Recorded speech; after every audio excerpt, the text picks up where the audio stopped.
Hello friends, మన లక్ష్మీ రుచులకి స్వాగతం.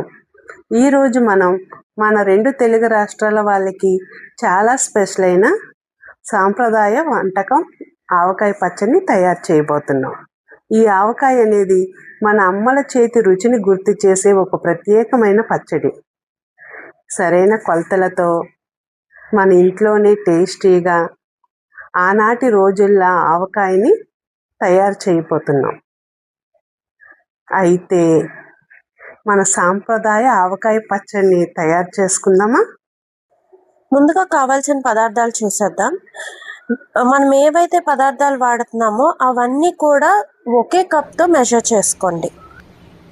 4 పెద్ద సైజు మామిడికాయలు, 1.5 కప్పు నువ్వుల నూనె, 1 కప్పు కారం, 3/4 కప్పు ఉప్పు, 1/2 కప్పు ఆవాలు,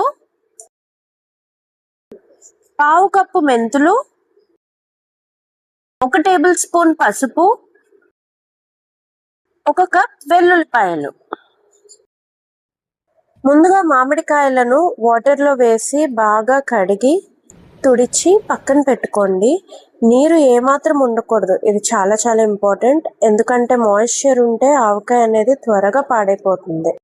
ఇప్పుడు మామిడికాయలు కట్ చేస్తున్నప్పుడు పైన టెంకు మీద లేయర్ అనేది ఉంటుంది కదా, ఆ లేయర్ని తీసేసేయాలి. తీసేసిన తర్వాత ఇప్పుడు నేను చూపిస్తున్న విధంగా ముక్కలు చేసి పక్కన పెట్టుకోండి. నేను ముక్కలుగా కట్ చేసుకున్న తర్వాత నాకు 4 మామిడికాయలు 4 కప్పులు వచ్చాయి. ముందుగా ఒక పెద్ద గిన్నెలో మనం కట్ చేసి పెట్టుకున్న మామిడికాయ ముక్కలన్నీ వేసేయండి. ఆ తర్వాత నువ్వుల నూనె కూడా వేసుకోవాలి. ఇలా నువ్వుల నూనె వేయడం వల్ల ఏంటంటే సంవత్సరం అయినా కూడా ఈ మామిడికాయ ముక్క అనేది చాలా గట్టిగా ఉంటుంది. ఇప్పుడు అందులోనే 1 టేబుల్ స్పూన్ పసుపు వేసి బాగా కలపండి. దీన్ని కనీసం ఒక 20 మినిట్స్ పాటు మ్యారినేట్ చేయాలన్నమాట.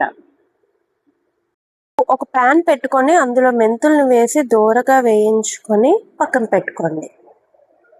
ఇప్పుడు అదే ప్యాన్లో ఆవాలు వేసి చిటపటలైనంత వరకు వేయించి పక్కన పెట్టుకోండి. ఇప్పుడు మెంతుల్ని పౌడర్ చేసి ఒక బౌల్లో తీసుకోండి. ఈ పౌడర్ అనేది రుబ్బురోలోనే కాదు, మిక్సీలో వేసుకున్నా కూడా అదే టేస్ట్ వస్తుంది. ఇప్పుడు ఆవాలు కూడా పౌడర్ చేసి ఒక బౌల్లోకి ట్రాన్స్ఫర్ చేసుకోండి. నేను కల్లుప్పు తీసుకున్నాను, మీరు నార్మల్ ఉప్పు అయినా కూడా తీసుకోవచ్చు. ఇప్పుడు పదార్థాలన్నీ కూడా రెడీగా ఉన్నాయి కదా, ఈ మసాలాలతో ఆవకాయని తయారు చేసేద్దాం. ఇప్పుడు ముందుగా నానబెట్టుకున్న ఆవకాయ ముక్కల్లో మెంతి పొడి, ఆవాల పొడి,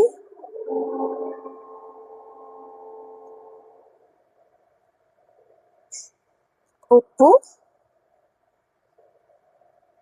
కారం వేసి ముక్కలకి పట్టేలాగా బాగా కలపండి.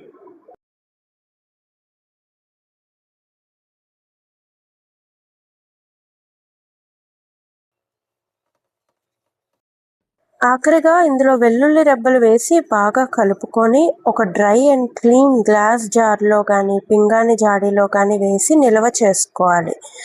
మరొకటి ఏంటంటే మొదటి 3-4 రోజులు రోజుకు ఒకసారి ఆవకాయని బాగా కలుపుతూ ఉండాలి. అంతే ఫ్రెండ్స్, మన ఆవకాయ తయారైపోయింది. మీరు కూడా తప్పకుండా ట్రై చేసి ఎలా వచ్చిందో కామెంట్స్లో చెప్పండి. వీడియో నచ్చితే లైక్ చేయండి, షేర్ చేయండి. మా ఛానల్ని సబ్స్క్రైబ్ చేయడం మాత్రం మర్చిపోవద్దు. Thank you for watching. Bye bye.